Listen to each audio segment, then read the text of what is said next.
Come meditate, come conversate for the victims murdered or missing.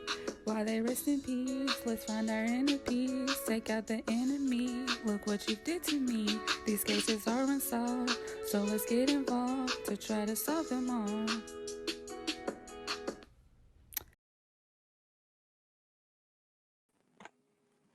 Hey, y'all. It is Queen Key here with another episode of Meditation and Murder. So we'll start by why I started Meditation and Murder. Meditation, of course, to me is finding your inner peace, helping find inner peace for everyone else, bringing health, wealth, affirmations to other people, just, bringing good vibes to other people and yourself and finding connections with your inner self. And I feel like there's a lot of cases in this world that are not solved. They're just swept under the rug. Like you hear about them and then you don't hear about them. There's something else that happens that goes on in the world, and those cases are never heard of again, especially in the cities where they happen. So I do want to be a voice for those victims where they're missing, murdered, or unidentified. So that's why this is so close to me. If you have any cases that you know about, you want to hear on the episode, please send me an email at info.meditationnmurder@gmail.com. So every episode will always go over a meditation fact. I'll go over an update of previous cases from last season, and then I will go over the current case, and then we'll meditate for 2 to 4 minutes. So to start with the meditation fact, we have, how do you meditate? A lot of people do not know how to meditate, so I thought, why not give a couple facts on how to meditate? So first, you want to always find a place that's calm and quiet. Now, the area you meditate in doesn't always have to be quiet, but just for starters, if you're just now starting out with meditating, it's best to go to a calm and quiet place. I actually listen to affirmations when I'm meditating, but I feel like I'm not, advanced when it comes to it, but I feel like I'm at a better level to where I'm okay listening to listening to affirmations while I'm, connecting, breathing in and out, all of that. You always want to set a time limit, especially starting out. You don't want to go no longer than 10 minutes because your mind is going to wander, like just like squirrel, your mind is going to wander. So you don't want to go no longer than 10 minutes just starting out. So for the sake of this show, if you want to use the show to help you get started with meditation, then we do 2 to 4 minutes at the end of each show. So that's a good place to start. Once you realize, or once you get into the rhythm of it, you can always increase your time. You also want to sit in a comfy position. You have to stay in that position the whole time. So whether you choose to sit cross-legged, whether you choose to sit in a chair, upright position, whether you choose to lay down and meditate, whatever position you choose to do, just make sure you're in that position the whole time. So make sure it's a comfortable position that you can stay in for that long. Now, once you have gotten the position, you're in your comfy spot, now you're taking the time to breathe in and breathe out. Literally, that's all you're doing. Breathing in, breathing out, breathing in, breathing out, and you're repeating that process. You can do this with your eyes open or with your eyes closed. I prefer my eyes closed because, like I said, I'm listening to affirmations as well, so I'm thinking about those affirmations as I breathe in and out. Like I said, your mind will wander, so it's okay. Don't beat yourself up over that. Just when your mind wanders, remember that you're supposed to be thinking about taking those deep breaths, not the fact that your mind is wandering. So the minute you feel like you're thinking about something else, go back to, no, I'm supposed to be thinking about the process of breathing in and breathing out, what each breaths mean to you, whatever you're listening to. Affirmations, I think about my affirmations when I find myself wandering out. What was the last affirmation I just heard, and repeating it back to myself. So once you're done, you'll take a moment to just listen to the environment. Notice how your body feels different, and notice your thoughts and your emotions. The more you do this, the more you'll notice how your brain is not as cluttered. Like your whole thought process will be a lot different. Like I said, it's a simple process. Just staying focused on breathing to keep all your thoughts still, and I pray my affirmations to keep my thoughts as positive thoughts. So last season we discussed a Tandea Singleton. She left her home on July 22nd of 2021 and has not been seen or heard from since. Any information, please contact Fairfield Police Department at 707-428-7300. And this is the flyer for Tandania Singleton.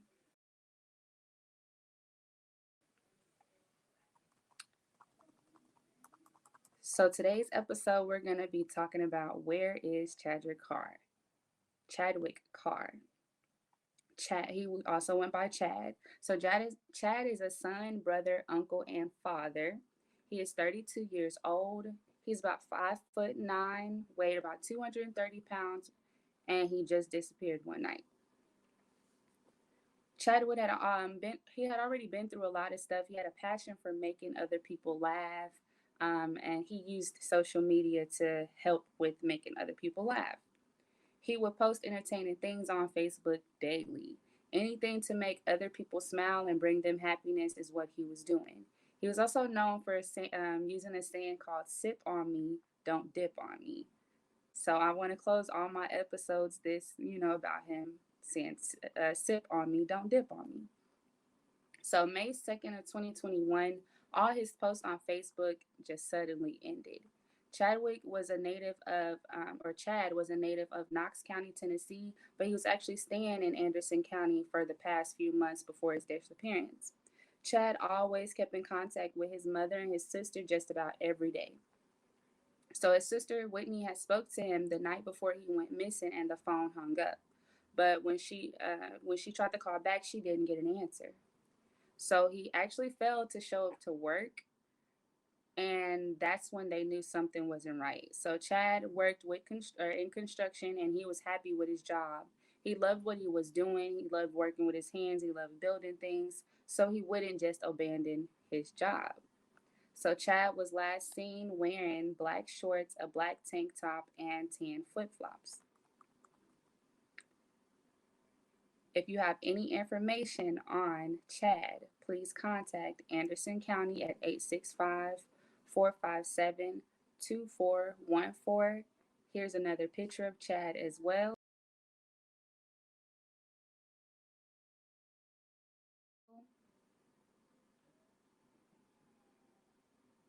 So again, guys, we're talking about where is Chadwick Carr. If you have any information, please contact 865-457-2414. Hey, guys, welcome back to another episode of Meditation and Murder. I am Queen Key.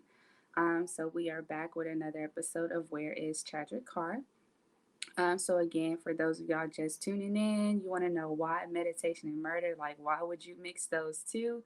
I feel like meditation is a great way to find inner peace for yourself and for others. It is a great way to manifest different things for other people and for yourself. It is a way to just bring justice and peace for these victims and help to maybe connect with them. Maybe there's something that you feel or come to you just between you and meditating. Murders are always these unsolved murders. There's so many unsolved murders. There's so many missing victims. There's so many unidentified victims, and I just want to be a voice for those. A lot of those cases, you hear about them one day, and then the next day you no longer hear about them. You don't know we don't know where they are, what happens to them, and they turn into cold cases. So I don't want them to just turn into cold cases and not be heard about anymore. I want to continue to talk about those cases. So that's why we have meditation and murder. If you have any information, any cases that you want to discuss, please send me an email at info.meditationandmurder@gmail.com.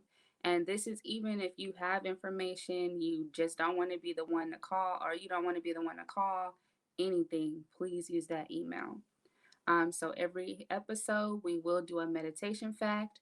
We will do update on a previous case from last season, and we will do the current case, and then we'll meditate at the end of every show for about 2 to 4 minutes. So we're going to go ahead and get right into it. So again, today's meditation fact is 5 reasons to meditate. So like I told y'all last season, there's different things that meditation can do for your body. I always tell y'all that meditation is just connecting with yourself. So by connecting with yourself, you're understanding your pain, You're lowering your levels of stress, anxiety, anything mental. It can meditating can help with that. It helps you connect better with yourself and others. It does improve your focus because you are training your brain to sit there and think about one thing versus our brains go all over the place. You think about one thing 1 minute, the next thing you know, you're thinking about something.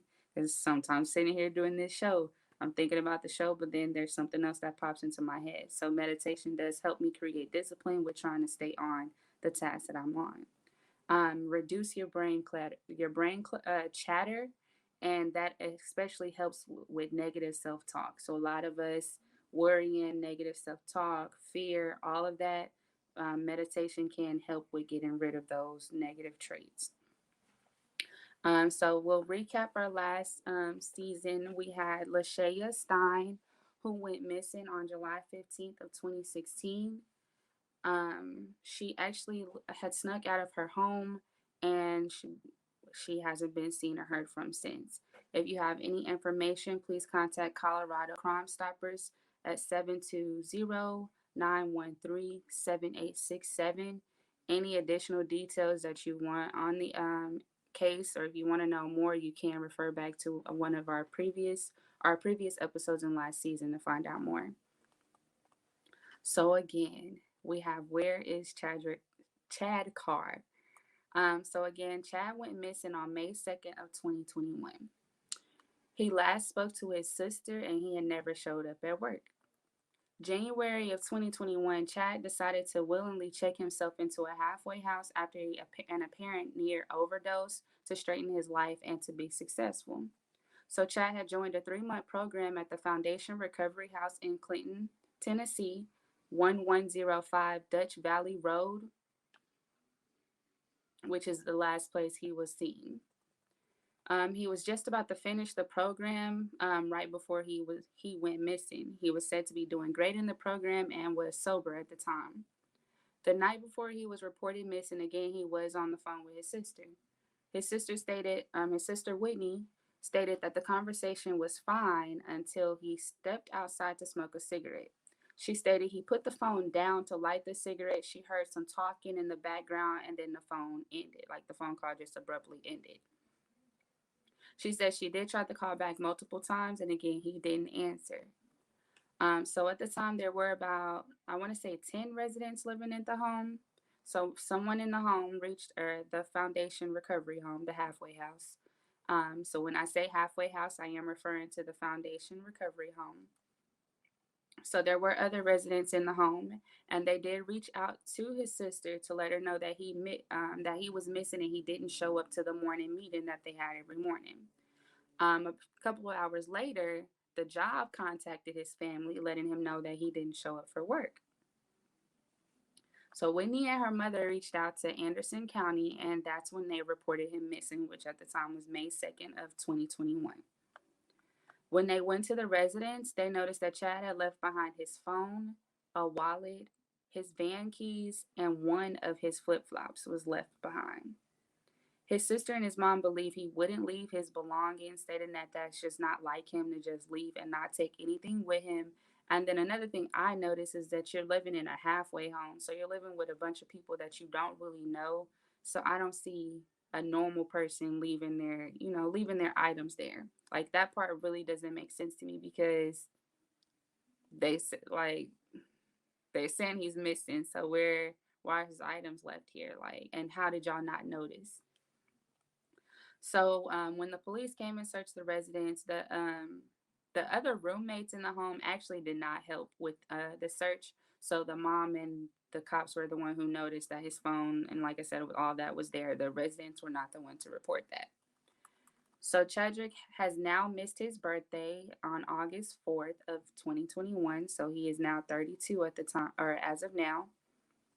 Again, he was last seen wearing black shorts, a black tank top, and tan flip-flops. Well, apparently one tan flip-flop, because one was left behind. If you have any information on what has happened to Chad Carr or where he is, please contact Anderson County at 865-457-2414. We are going to take a moment to, or this is another picture of Chad.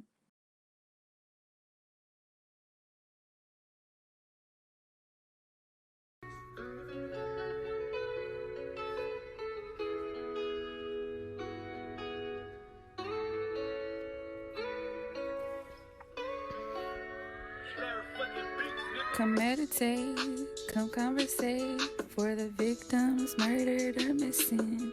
While they rest in peace, let's find our inner peace. Take out the enemy, look what you did to me. These cases are unsolved, so let's get involved to try to solve them all.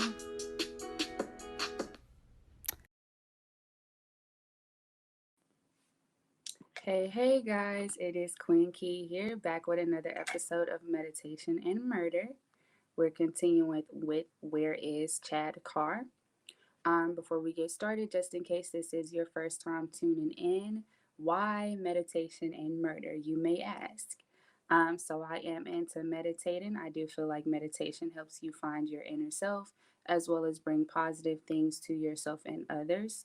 Um, the murder cases, there are so many cases that go unsolved, cold case, whether they're murdered, missing, or unidentified bodies.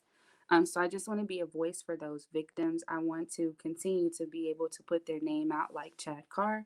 I want people to know about him and know, and I want to bring justice to his family. He deserves to be found. He deserves to have justice brought to his family, and that's why we meditate as well, to pray and not pray, or to meditate and manifest their justice for these victims and be a voice for them. So if you have any cases that you want discussed on the show, or you want me to look into, or if you have any information in regards to any of the cases that I have discussed on the show, you can always send me an email at info.meditationandmurder@gmail.com. So every episode, we will always do a meditation fact.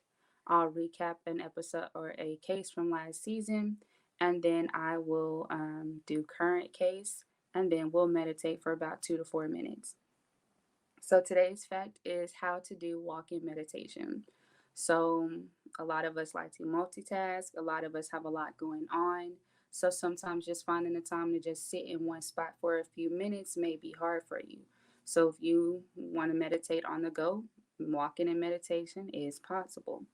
So the way you'll start is you will walk at a natural natural pace, and you'll rest your arms. Your arms can be in your pocket, on your side, on your stomach, whatever you choose is that's comfortable for your arms that you can hold for a long period of time. Natural speed means you're not speed walking, you're not walking like a turtle, you're just walking like you normally would. As you're walking, you'll count 10 steps and then breathe in, breathe out, count 10 more steps, breathing in, breathing out. Yes. Now, if you're in a small space, doing your 10 steps and then turning around would probably be the best bet, just so you don't get caught up in, so like you don't hit step 2 or 3 and then you're walking into the wall. So keeping your steps at 10, turning around, just to make sure you are staying within course, so that way you don't throw off your thought process by walking into a wall. So this time, instead of focusing on your breaths, you want to focus on lifting and the falling of your foot. So you want to the movement of your legs. Actually, you want to think about walking. So you want to notice the movements in your legs and the rest of your body, and you want to pay attention to how your body shifts from side to side. Again, when your mind wanders, you want to bring it back to the sensation of walking. Again, it is okay for your mind to wander. Just go back to walking. That means going back to, okay, I'm lifting my leg, I'm putting it down. Lifting my leg, putting it down. If you are outside, just make sure you have a bigger sense of the environment. You want to pay attention to what's around you, and stay safe and aware of everything that's around you. So a recap from the recap case we're going to do is Lori Ann Boffman. She went missing on August 4th of 2006. She was in a minor car accident, and her car was found still running with the door open. She was not in the car. If you have any information, contact the Gyrad Police at 330-545-0211. Again, if you want additional information on this case, you can go back to last season episode and it will be on there. So we continue with Where is Chad Carr? So 2 weeks into the investigation, the detectives has now decided to reach out to the public due to being at a standstill.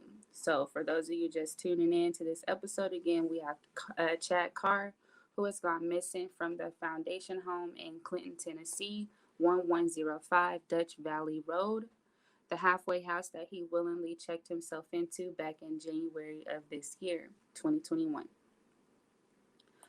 So there was about 10 plus residents living at the home at the time of his disappearance from, again, 1105 Dutch Valley. They all are stating that they never noticed that Chad never came back into the house that night after speaking to his sister, but yet they all noticed that he went outside to talk to his sister. So again, for those of you just not tuning in, Chad has stepped outside he stepped outside to actually smoke a cigarette while he was talking to his sister. He set the phone down and she heard some noise in the background or talking in the background. Then the phone ended. But when she tried to call back, there was never an answer. So, again, my question is, if he was in a halfway house, right, the Foundation house, why wasn't there a curfew? They're saying that nobody noticed that he never came in, but shouldn't somebody have noticed if there's a curfew in the halfway house?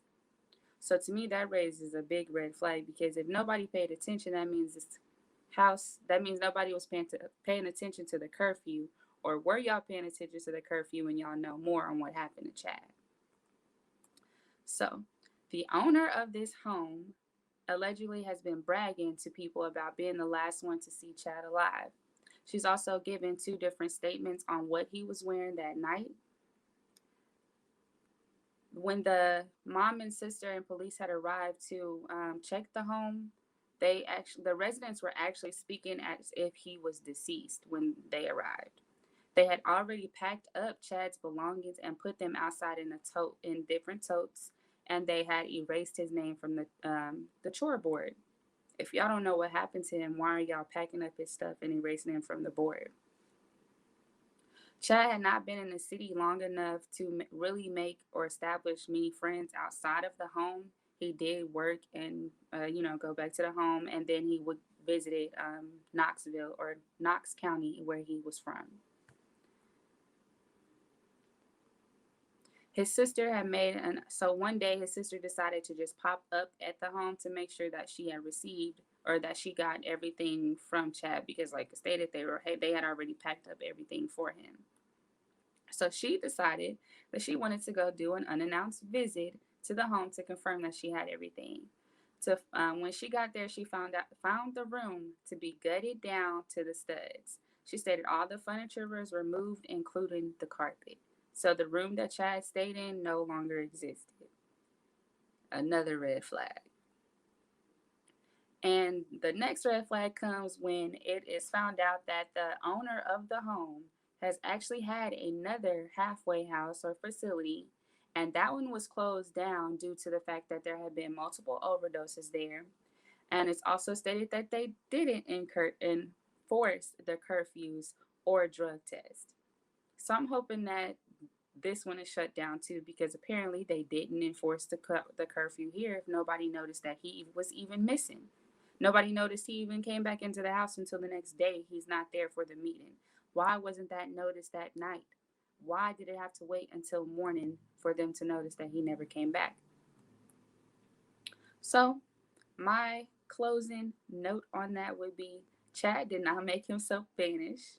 Someone in that house does know something, and they do need to speak up, because the way I'm looking at it is, what if it was them instead of Chad?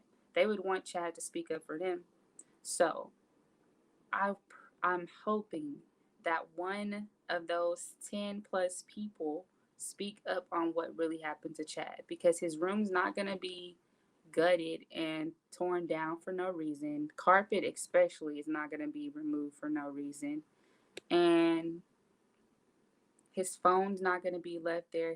One of his shoes are left there. His car keys, everything about him, everything about this case is just wrong. And it has to go back to this 1105 Dutch Valley Road house, the Foundation Recovery House. If you know anything about the disappearance of Chad Carr, please contact Anderson County at 865-457-2414. Again, he is 32 years old, about 5'9", 260 pounds. He was last seen wearing a black tank top, black shorts, and tan flip-flops. Again, one of his flip-flops were found at the home along with his cell phone, his keys, and his wallet. If you have any information, contact Anderson County. We will meditate for 2 to 4 minutes and then we will end this episode. Thank you for tuning in for the Where is Chad Carr?